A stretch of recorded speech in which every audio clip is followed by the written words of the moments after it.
더 좋은 날 성경을 공부하게 됩니다. 지난주에는 제가 목회 계획 준비하면서 한 주간 쉬었고요. 오늘은 창세기 30장에 있는 내용입니다. 오늘 내용이 조금 많은데요. 함께 읽으면서 또 함께 나누면서 야곱이 받았던 축복의 은혜가 오늘 우리에게도 있기를 바랍니다. 라헬이 레아를 투기한 이유는 무엇인가? 야곱이 라헬을 더 좋아했죠. 네, 레아를 투기한 이유가 뭔가? 레아는 4명의 아들을 낳았으나 라헬은 아이를 갖지 못했다. 아브라함의 후손은 언약의 축복과 자손의 번성에 대한 축복을 받았기 때문에 성숙한 여인들이 아이를 낳지 못하는 것은 하나님의 저주로 여겼다. 또 수치스러운 일로 간주했다. 그러므로 라헬은 후손의 번성에 대한 하나님의 언약에서 자신이 제외되는 것처럼 느꼈기 때문에 레아는 자식이 있었기 때문에 투기하게 됐다. 라헬은 야곱에게 무엇을 요청했는가? 라헬은 야곱에게 나로 자식을 낳게 하라. 그렇게 하냐면 내가 죽겠노라 라고 말하면서 자식을 낳게 해달라고 요청을 합니다. 참 경솔한 말이죠. 믿음 없는 태도의 모습을 보게 됩니다. 라헬이 자기 여종 비라를 야곱에게 첩으로 준 행위는 어떻게 보아야 하는가? 당신은 아내가 남편에게 자식을 낳아주지 못할 때 자신의 몸종을 남편에게 주어서 아이를 낳게 하는 풍습이 있었다. 그러나 라헬이 언니인 레아를 투기함으로 몸종을 통해서라도 아들을 갖겠다라고 하는 것은 자녀를 투기의 대상물로 삼은 잘못된 욕심이었다. 이게 잘못된 신앙적이지 않은 모습을 가지면 끊임없이 다른 것을 찾게 되고 결국은 문제가 생겨지게 되죠. 비라가 낳은 첫 아들의 이름은 무엇인가?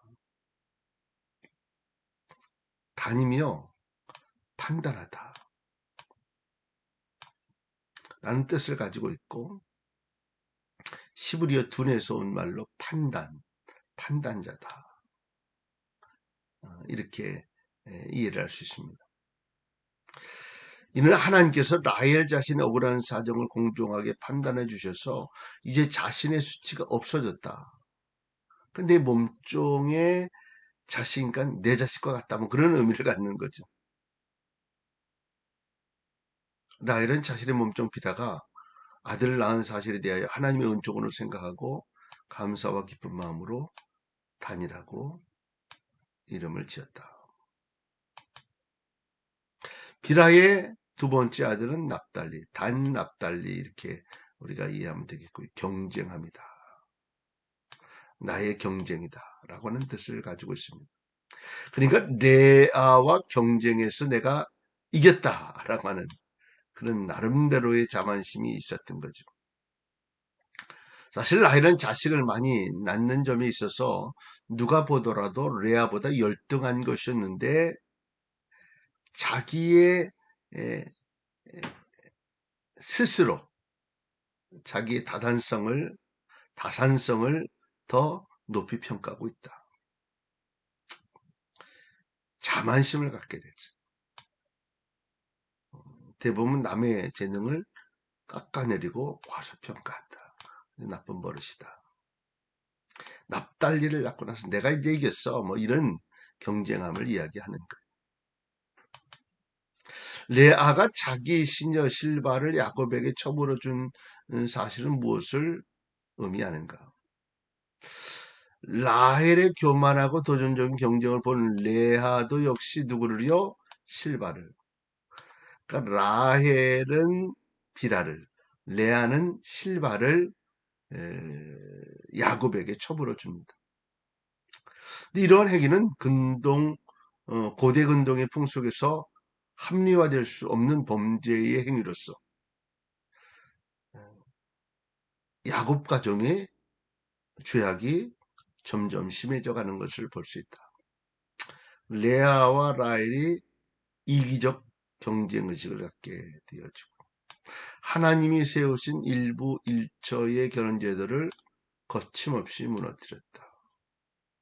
결국은 첩을 만든 악습마저도 만들어냈다. 욕심이 잉태하여 모여 죄악을 낳는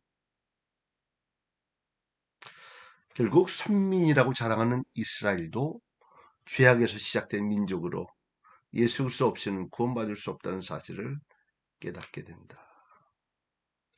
그리고 12지파가 되어지고 이런 모습을 따진다면 좋은 시작의 모습은 아니었다. 이렇게 이해를 하시면 되겠어요.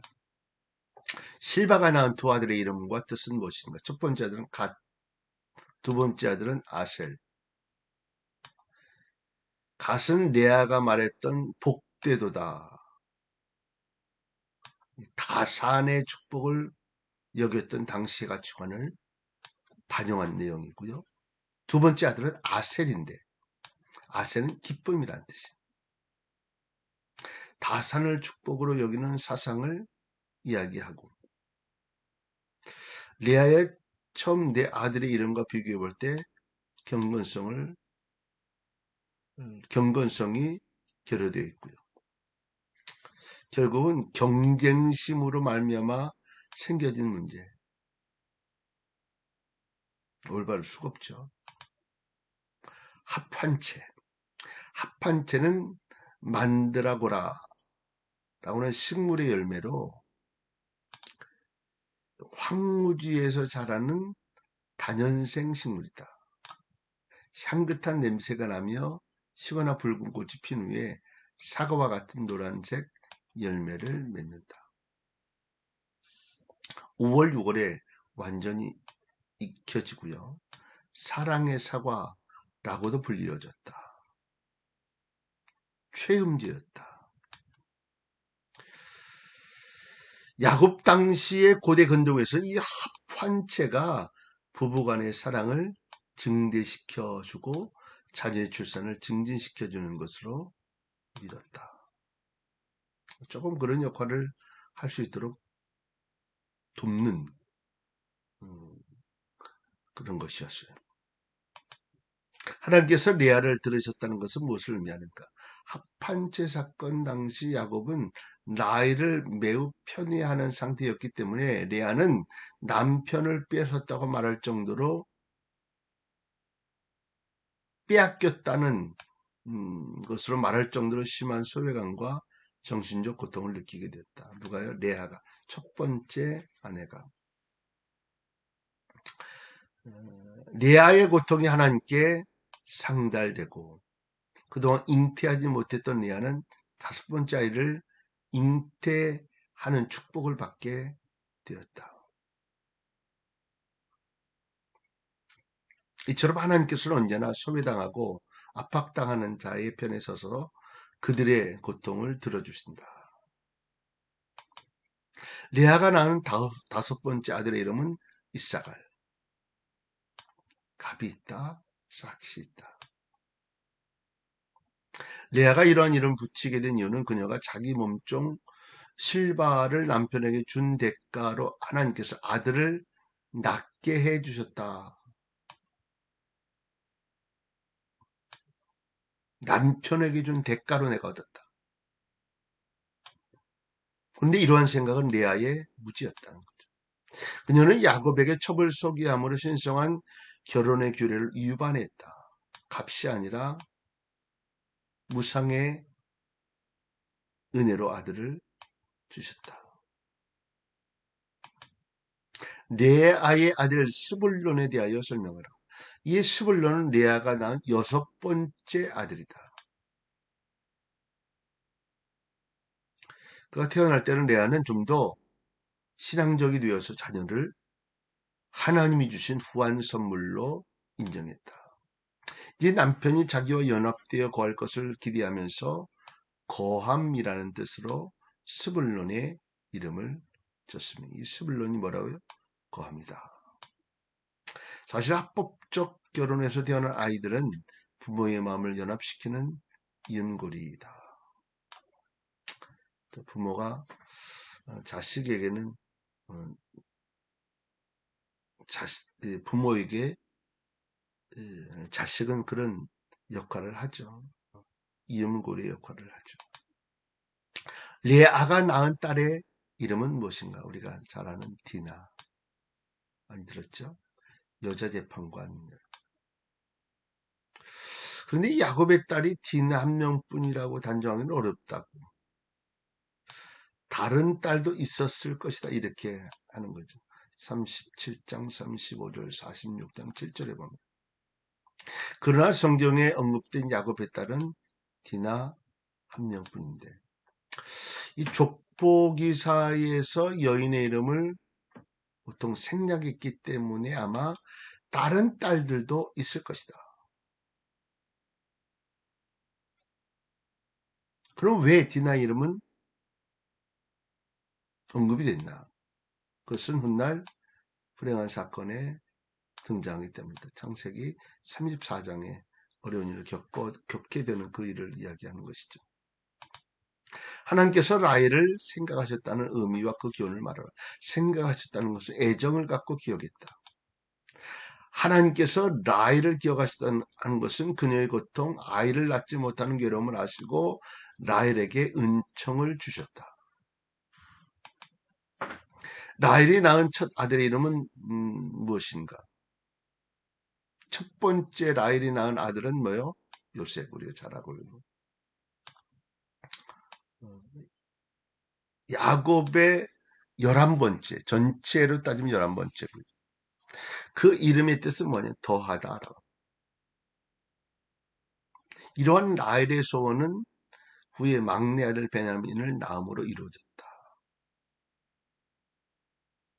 유의할 점은 라헬의 생산이 합한체를 통해서 이루어지지 않고 하나님의 공률과 태를 여시는 주권적 역사에 의했다.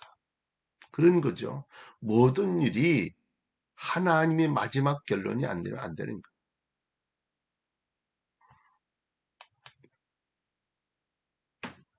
라헬이 요셉을 낳은 때란 언제를 말하는가?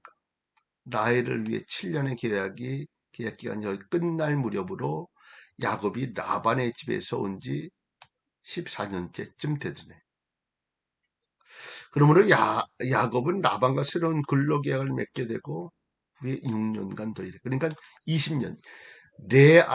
라헬을 얻기 위해서 7년 했는데 레아를 얻게 됐어요. 그래서 라헬을 얻기 위해서 7년을 더 했죠. 그게 14년 됐고. 라반이 볼 때 야곱 때문에 부자가 됐거든요. 희한하게. 그러니까 6년을 더 일하게 돼서 결국은 이 라반의 집에서 20년 동안 일을 하게 되었죠.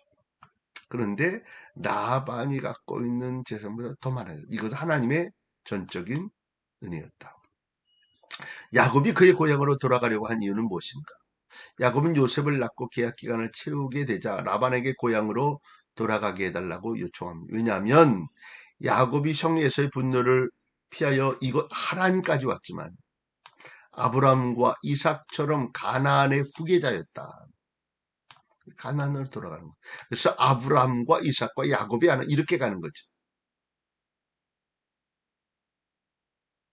저는 비록 인간적인 결함과 부족이 많았던 야곱이었지만 그는 언약에 대한 믿음만은 굳게 간절. 다른 거는 좀 놓쳐도요. 믿음에 대한 것은 우리는 누구에게도 지지 않도록 노력을 해야 돼. 여호와께서 너로 인하여 내게 복 주신 줄을 내가 깨달았느니 라고 하는 라반의 말을 어떻게 느낄 수 있는가? 라반은 비록 이방 미신을 섬기고 있었지만 야곱이 섬기는 하나님께서 자기에게 복 주셨다는 인정했어요.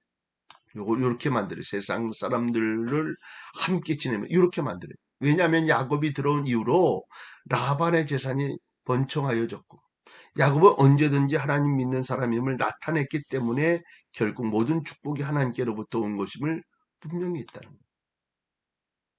복이 그는 듯이 그리스도를 믿는 사람 어느 장소 어떤 상황에 처하든지 그 주위 사람들로 하나님의 축복을 받게 하는 통로가 된다. 저와 여러분이 그렇게 되는 축복이 있기를 바랍니다. 품삯을 정하라 하는 라반의 말에 대하여 야곱은 어떻게 대답했는가? 야곱은 자신의 보수를 선뜻 요청하지 않고 지난 자신의 공적을 다시 언급하면서 자신의 요구 조건이 정당하다는 사실을 은연중에 과시하게 되죠. 야곱이 오기 전에 라반의 가축은 적은 수에 불과했지만 야곱이 일한 14년 동안 그 수가 급격히 늘어나요. 누가 보더라도 야곱을 통해 임한 하나님의 축복을 알 수 있어요. 누가 보더라도 우리를 통해 여러분을 통해 이루어진 하나님의 축복을 알 수 있도록 하는 것이 축복, 진정한 축복이다. 내 집을 세우리까? 라는 말은 무슨 뜻인가? 이 말은 남의 식설로 있는 것이 아니라 한 집의 가장으로 독립하는 것을 이야기하는 거예요. 이는 야곱이 라반 밑에서 편히 사는 것을 만족하지 않고 자신에게 약속된 땅에서 독립된 언약의 가문을 세우기를 원했다는 거죠.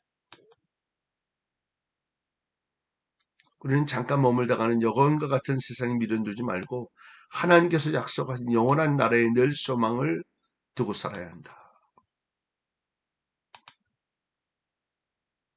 야곱은 라반에게 자기의 품삯으로 무엇을 요청했는가? 야곱은 자신의 품삯으로 일정한 액수의 일시 지불이 아니라 라반의 전체에 대해서 분배적 몫을 요청했다.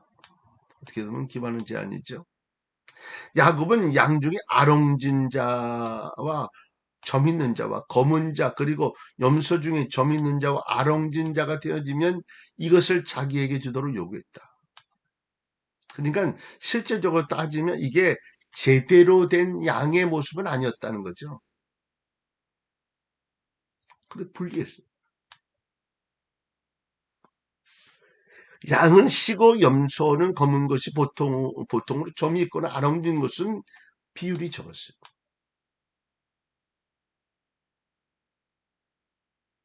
그러니까 양과 염소 같은 단색 동물에 대하여 점박이 동물은 유전법칙상 열성이 있다. 많지 않았다는 거예요. 그럼에도 불구하고 야곱이 이러한 품삯을 요청했던 것은 그 신앙 때 뭐요? 하나님이 나를 책임져 주시겠다, 복 주시겠다라고 하는 이 마음이 있었다.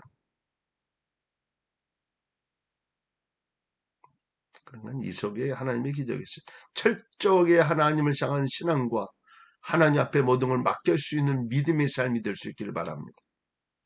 야곱이 자기 양떼를 열리기 위하여 사용한 나무가지는 버드나무 가지죠. 살구나무, 신풍나무. 버드나무는 포플라라고 하는 나무를 가리키고 살구나무는 알몬드 나무이고요. 또 신풍나무는 플레인 나무, 플라타너스 뭐 이렇게. 그러니까 우리가 버드나무, 살구나무, 신풍나무 이 정도는 이해하시면 될 것 같아요. 야곱은 어떠한 방법으로 자신의 양떼를 늘렸는가? 버드나무, 살구나무, 신풍나무의 껍질을 벗겨 신무늬를 내고 양떼들이 교미할 때 그것을 두어서 새끼를 베겠다. 짐승들의 생식 행위에 심적 욕구를 자극해서 얼룩무늬 새끼를 많이 낳았다. 근데 과학적 근거는 없다. 이게 뭘 얘기하는 거야? 하나님이 도우셨다. 속임수가 아니었고요. 하나님이 그에게 주신 은혜였고 축복이었다. 결국 얼룩무늬의 새끼들이 많이 태어남으로 야곱의 재산이 늘어난 것은 인간적 방법이 아니라 하나님의 주권적 섭리였다. 그 결과였다는 거예요. 이와 같이 하나님께서 축복하시기로 작정한 사람은 별로 과학적이지 못한 방법을 통해서도 하나님의 주권적 역사에 의해 복을 받게 된다. 오늘 저와 여러분도 그런 복을 누릴 수 있기를 주님의 이름으로 축복합니다. 야곱은 어느 정도의 부자였는가? 본문에 의하면 야곱에게 양떼와 노비 또 약대와 나귀가 많았다라고 이야기했는데 불과 6년 만에 큰 부자가 되었다. 고대 사회에서는 부의 척도가 가축과 노비였는데 그것들의 숫자는 부의 정도를 나타냈다. 그러니까 노비가 많고 가축이 많으면 부자였다는 거죠. 야곱뿐만 아니라 아브람, 야곱과 이삭도 하나님의 축복 아래 물질적인 축복을 누리며 살았음을 생각해 볼 때 야곱의 부는 언약적 축복이 계승했다. 아브라함에게 주었던, 이삭에게 주었던, 그리고 그 아들 야곱에게 주었던 축복의 계승. 멋지죠? 이 삶이 우리에게도, 우리 자손들에게도 있기를 바랍니다. 야곱은 후에 자신의 노력이나 재능으로 물질적인 풍요를 누린 것이 아니라 하나님의 섭리에 의해 부자가 되었음을 고백하게 되죠. 자, 오늘은 여기까지. 오늘 승리하는 한 날 되실 수 있기를 바랍니다.